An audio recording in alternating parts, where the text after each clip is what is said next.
Hello, everyone. Welcome to the Fourth Quarter Ben podcast. I am your host, Ben. I'm really excited for this, and this is the second episode here. So, we're going to just start off with what transpired in the greatest Hall of Fame game yesterday, last night, have you? Wow, was that a thriller? Chris Collinsworth and Mike Tirico did a wonderful job on the call, as always. We brung out the A-listers. Mike Tomlin is on the NBC cast now. I thought he did a pretty good job, if I do say so myself. Now, let's get to the quarterback. So, Kenny Pickett kind of kicked things off here with a 16-11 record in his career. It's his fifth team, fifth season, Super Bowl champion as a backup with the Philadelphia Eagles. Steeler fans are more aware of him just because that's where he started more of his games with. Trying to be the successor to Big Ben didn't necessarily pan out, and he played okay. Bryce Young, of course, didn't suit up, but I just some notes for Bryce Young I wrote down. Great, the nose. I think when they made the playoffs at 8 and 9, but what they did well, and in the wild card game, they almost took down the Rams. I mean, they were coming back. It was a lot closer than the score would even tell you when you just watch that game. What a game that was. Now, for the Bryce Young, you're looking at decision making. You're looking at situational football. I'd like to see him run the ball a little more personally, but he's not going to be that quarterback that's going to throw the ball 30 to 40 yards. He's just not. And on the flip side, Arizona's starter, Jacoby Brissett, that's right, Jacoby Brissett. He was able to negotiate, I believe, making 30 million up this upcoming season, and I believe he represented himself as his own agent. It was a hold in. The last time we kind of saw hold-ins was just a couple of years ago. Jordan Love did it. There were some other quarterbacks like Dak Prescott, and I don't think Trevor Lawrence was holding in just because I think Jacksonville's front office was so transparent with him and telling him, you're going to get your money, just give it time. And all those guys are making a lot of money. And we're going to get to the running back market because I talked with that with Ian a couple days ago, but it has now just reset again. We'll get to that. But before we get to that story, I got to tell you this story. Carson Beck, wow. Let's just pull up the stats here, chat. Um, Carson Beck went 15 for 19, 188 yards, only took one sack with a 2 yard loss, one touchdown, no interception. Carson Beck, I thought, did really good here, actually. I know we were talking about game manager as Bryce Young. I kind of, see some Bryce Young and Jacoby Brissett and Carson Beck, funny enough. And the great thing about Carson Beck and Hayden King, who I'm about to talk about, was the winner of the night. These guys have been with their teams for a while. They're not your standard 19, 20-year-old rookie. They're 22, they're 23, they're 24 years old. It's some of these guys who you're seeing as a rookie. They're not just these guys who, are in the teens, 19 or barely 20. They're a little bit of a wise rookie, I think is a way to say it. And they went with Hayden King, the Carolina Panthers. What was very important with Hayden King, and they were talking about this a lot, and if you looked at anything at Hayden King's footage as a part of Georgia Tech, he ran the ball a lot, which for one is great, right? We have amazing quarterbacks who are great running the ball, like Lamar Jackson, Josh Allen, Kyler Murray's a great running quarterback, to name a few. That being said, though, you also want to be able to pass the ball well. And Hayden King did just that. He went 21 for 34, so not the best on completion percentage, but 108 passing yards nonetheless, didn't take a sack, two touchdowns, no interceptions. And for him, only running the ball three times says a lot because he ran the ball three times for 39 yards and a touchdown, and he ran for 26 yards. And 39 divided by three is essentially 13 yards a carry. Actually, 39 divided by three exactly. So he ran, about 13 a carry. Now, what was very fascinating is he had, the game-winning touchdown running 33-30. Bryce Young, yeah, he's coming for your job. And I'm not necessarily saying this season, but next season. I mean, I do think the Panthers are the favorite in my eyes to win the division. That being said, though, or is it going to be another wild card loss to the Rams or the Seahawks? Or is this going to be him taking the team on a little bit of a run? Because I do think Bryce Young's a replaceable quarterback. as great of a story as he is. Now, this a little fun fact, and then we'll move on from preseason ball here. It was just such a great game, 33-30. Some of the defenders made some, I mean, look, I don't know off the top of my head, but the guy who made the tough tackle after the great completion on Carolina to Carson Beck's receiver, that's what I'm talking about in preseason football. We need to see defenders making statements. Whoever you are for the Carolina Panthers, apology for me not knowing your name, but I am sure I will know in week one, technically the preseason, week two for you guys next week. You, my friend, I hope we see you in Carolina Panthers secondary as great as it is because we are going to find a way to see those guys in. I know we are. Love to see that. I got to give the defenders some love. Now, Hayden King versus Carson Beck. Yeah. Hayden King is used to being in Carson Beck's shadow because he used to be his rival. He played for Georgia Tech. Carson Beck, before taking Miami to the championship and losing to Fernando Mendoza and the Indiana Hoosiers, Carson Beck played the majority of his career for the University of Georgia, being a Georgia Bulldog, and he sustained a tough injury in the SEC championship game with an elbow injury, tough elbow injury, didn't play the playoff. Then you kind of know once a quarterback gets injured, everything's treated as a business, even at the college level.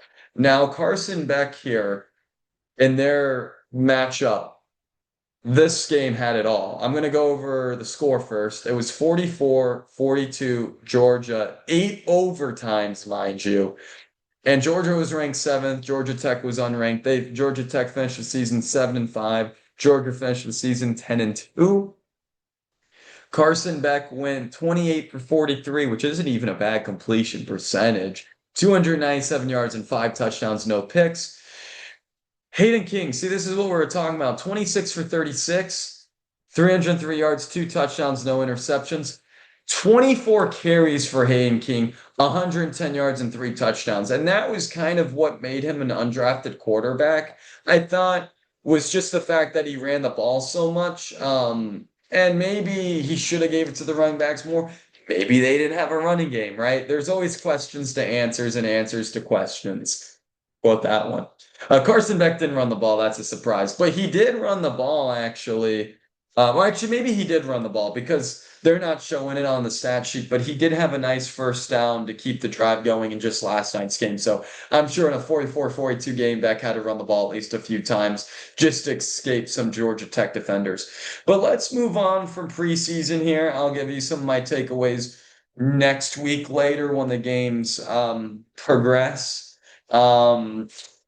Let's move on to the quarterback challenge. And I like to kind of call it Who's Him, right? Let's just talk about the segment Who's Him. Now, what does that have to be for Who's Him? Who's going to be your starting quarterback? And, I think for the social media age and for fans like us, we're always wondering, well, who is him? Are we him? Well, let's just start it off with who's going to be the starting quarterback. Let's go to Minnesota right now. Kyler Murray or JJ McCarthy? Who's him? I would go with Kyler Murray. And I do think Kyler Murray will win the starting job. Just when you look at the different quarterbacks' demeanors, Kyler Murray, you can tell. I mean, he just had his 29th birthday, and I also saw on his 29th birthday, he did a very nice donation in Dallas, Texas, I believe. And just look up some more stuff on that. Kyler Murray's a great guy. He's been in the league a while. He knows what it's like to be these quarterbacks we were talking about. And even with more pressure, he was a first overall pick. Obviously, it didn't pan out in Arizona. I believe he only took them to one playoff game as they got destroyed by the LA Rams. And he really never was in the MVP voting or things like that. But he did have an impressive rookie year. And the sad thing for Kyler Murray is in his long tenure with the Arizona Cardinals, he started off here and then went down, which really with quarterbacks you don't want to see.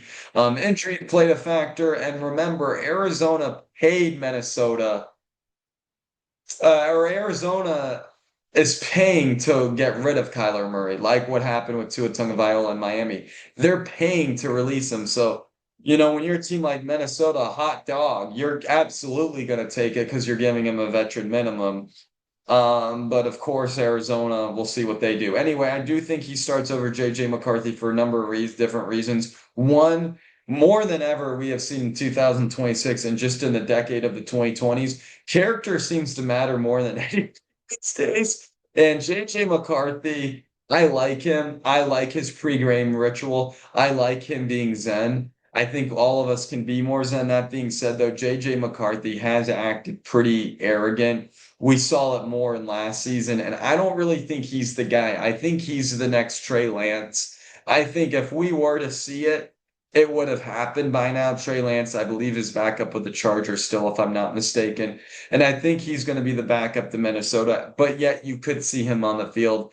One, in case Kyler Murray has poor play, or two, in case, he's had soft tissue injury and hamstring and ankles. If he has a couple of weeks out, maybe that would be McCarthy's one and only time to shine. I don't know how many more opportunities McCarthy is going to get, but at the same time, McCarthy was traded up for by Minnesota. Enough on that one. I'm taking Shador Sanders over Watson, and that's an underdog pick. I think obviously people want Deshaun Watson uh, to start. That being said, though, I like going with Deion Sanders' son here, Shador Sanders. I think he had a better rookie season than Cam Ward, personally. I think there's a lot to like from this kid. And I'm not saying he's going to be the next great thing like his father was. That is really tough to compare a quarterback to a cornerback. And more importantly, Shador Sanders is probably one of the five best quarterbacks of all time, at least top 10 all time. I don't think we're going to be saying Shador Sanders is a top 10 quarterback of all time, but I do think he is the best quarterback coming out of that draft class, likely. Now, what I think is going to be interesting here is Jacoby Brissett, I put in here, and I know it's not necessarily a QB controversy. Obviously, week one, he's going to be starting over Gardner Minshew and Carson Beck, but Gardner Minshew, man, obviously great personality, played a lot of ball there for Jacksonville and some for Philadelphia, if I remember correctly. Carson Beck's going to start, I think, by week 10. I think that's generous. Carson Beck is going to be with a week one start by week 10, and I wouldn't be surprised if it's by their bye week or by mid-season form. And then the other one too, is it going to be Kirk Cousins or is it going to be Fernando Mendoza? I am going to go with Kirk Cousins here, and I'll tell you why. One, I love Tom Brady being the minority owner for the Raiders. I do. That being said, though, I think Tom Brady would be the first to tell you, and of course the other people, the Raiders staff who have more of a say of it, why are we going to throw this quarterback into fire, right? Why? I mean, Fernando Mendoza probably had the most impressive Heisman Trophy season since Joe Burrow, I think would be a safe bet to say there. And there's a lot to like of him, but I don't really know other than Brock Bowers, who are you really going to be like, that's going to be a security blanket for Fernando Mendoza. Ashton Jennings a great run game, but I think Kirk Cousins deserves to be started. And gosh, what a way. I mean, I've never seen in my life a backup quarterback get paid starting quarterback money time in and time out like Kirk Cousins has. With Atlanta, behind Michael Penix. And that's who we go to next. Also for Mendoza, we will see him this season. I kind of put down in my notes, we'll start by week 5. I hope we don't see him till week 15, really. I don't think we need a rush to see Mendoza, but of course, I know he's been a little unhappy not taking first team reps in some situations. We're just going to see how it goes. And that's why we got preseason, everybody, for things like this. And we'll go into running back battles and other position battles as we go along in this preseason, but we just got to give quarterbacks their flowers. And for the Atlanta Falcon battle, Tua Tagovailoa or Michael Penix, it's not really much of a battle just because Penix is coming off a really ugly injury. But the question is, I've been seeing a lot of people saying over under is Tua going to start more than 6 games or whatever. He'll be in there for 8, 9 games. I'd take the over on 6 games. But I do think what we're going to see is Michael Penix try to play superhero because likely with Tua starting, let's throw out a hypothetical and say Michael Penix Jr. Let's say he starts week 10, Michael Penix Jr. Well, and let's just say there's 6 games that have been played. I think you could see Michael Penix playing superhero, trying to save the Falcons from a 3-6 record or a 4-5 record. I think the ceiling's 5-4 for Atlanta under Tua Tagovailoa. And again, just like Kyler Murray, they Miami paid to get rid of uh, Tua Tagovailoa and Malik Willis. There's no QB controversy there, but the former backup quarterback for the Green Bay Packers is the starting quarterback. There will be that homecoming game with him in Green Bay, which will be fun to see. So now what I'm going to be going over is a segment. We're going to be seeing it on a basis. Probably every episode I'm going to try to incorporate in, particularly when the regular season gets kicked off. Nothing in the preseason is going to make me change about my 4 teams unless, knock on wood, tough injuries occur. But anyways, these are my 4 best teams, and I do want to put a little bit of a side note for people like me who believe the AFC is more complete than the NFC this coming season. This is how I have the conference championship and Super Bowls going. So it's 2 teams in the NFC, 2 teams in the AFC. And let's go. Number 1, I have going into this season, the LA Rams, right? I mean, how do we not have them favored? You get Myles Garrett, and then you have Aaron Donald. Potentially seems like a 90% chance at this point. Enough said. Only thing though, if I was a Rams fan, I'd be a little nervous about. You do have Stafford, which is a wonderful thing. That being said, though, the injury risk is high, just like the Steelers are going to be facing with Aaron Rodgers. Nobody ideally wants a quarterback that's pushing 40 or a little above 40 starting for them. But at the end of the day, and then you see the greats like Tom Brady, you see the greats like Peyton Manning, and even to really throw it back to you, when Elway got older in his career, he went out on back-to-back Super Bowl champs. We shall see if that's going to be the case for Aaron Rodgers, which is less likely than the LA Rams. And that's not so much a knock on Rodgers, it's just how the teams are, established. Number 2, Denver Broncos going into the season. Look, if Bo Nix played, I think honestly they probably would have beat the New England Patriots, and we probably would have gotten a better Super Bowl against the Seahawks. I'm not saying Bo Nix would have won the Super Bowl, but it would have been better than what we saw. That being said, though, it was a fun Super Bowl, always and forever. And next year, fellas, make sure you're planning because it's on Valentine's Day. So we'll see how that one goes, but we'll see. Nothing's kind of more romantic than watching the Super Bowl, depending who the halftime show is. And I'm trying to get my bro Bieber to do it. We saw him do the World Cup. Let's get Justin Bieber for the halftime show. And honestly, wouldn't that just be awesome? Bieber's kind of been on his legacy tour lately, and it looks good on him. It really does. I'm being serious. Now, number 3, the Seattle Seahawks. Yeah, I mean, you're the defending Super Bowl champ. If anything, they should probably feel disrespected. I have them third and not first, but I have them third going into the season. Number 4, Buffalo Bills. I think this team again. I mean, I know divisional round. Okay, where's your love to New England? Well, I don't think the New England Patriots are going to be making the playoffs this season. Personally, I said last season the Detroit Lions wouldn't be making the playoffs, and people called me crazy. They thought I was out of my mind. And guess what? The Lions didn't make the playoffs. This year, the New England Patriots are going to be the Detroit Lions of the NFL. They won't make it. And before you get mad at me, Lion fans, I actually do have you guys sneaking in the playoffs, but it's not about you guys right now. We're talking about the 4 best teams. So my 4 best teams are the LA Rams, the Denver Broncos, the Seattle Seahawks, and the Buffalo Bills. Now, after the season concludes, this is after the Super Bowl, Valentine Day Super Bowl. I was using Valentine Day a little too much there. Anyways, I have the Philadelphia Eagles winning the Super Bowl over the Buffalo Bills. For the Bills to go 0-5 in the Super Bowl would be heartbreaking, but I almost feel like I should put a poll in here, and I think I might. If you're a Buffalo Bill fan, you rather go to the Super Bowl and lose or not go to the Super Bowl at all? I really don't know how that would go. Number three, the Kansas City Chiefs. I will go on a Chiefs rant soon, but number four, I have the LA Rams. I'm taking the field, and the field for me is the Philadelphia Eagles. A lot of people taking the Rams.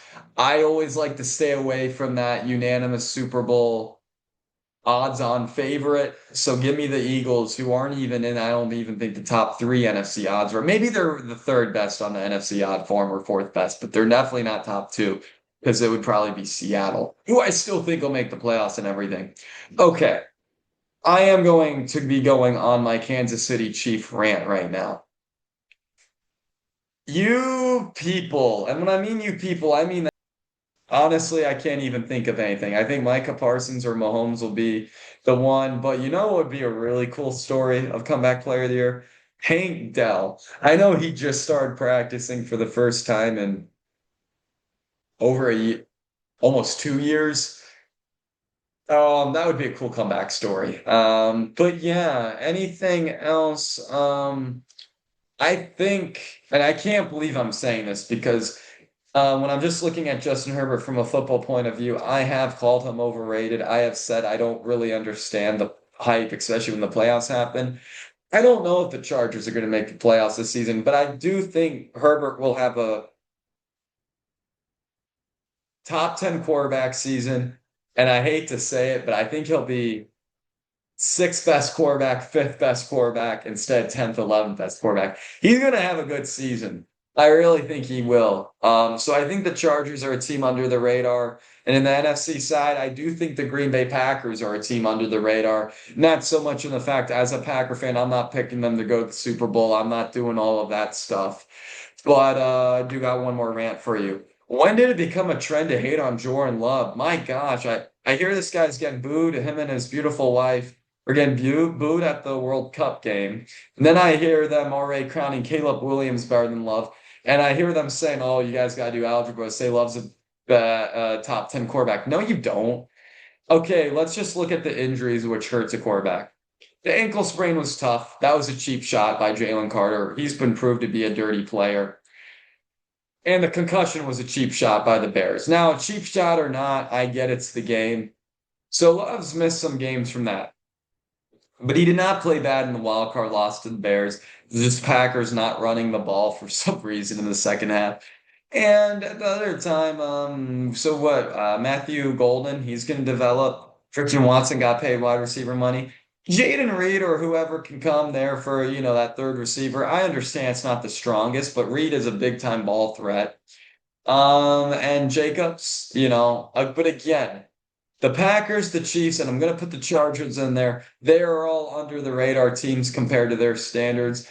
And we're just going to do a segment here. The four teams I'm watching: the Rams with their expectations, the Packers, the Chiefs, and the Chargers. Those are the four teams I am highly anticipated to watch this season. All right, everybody. I don't really like to keep too much of your time, so this is going to be the podcast. As always, be thankful, be grateful, and live life to the fullest.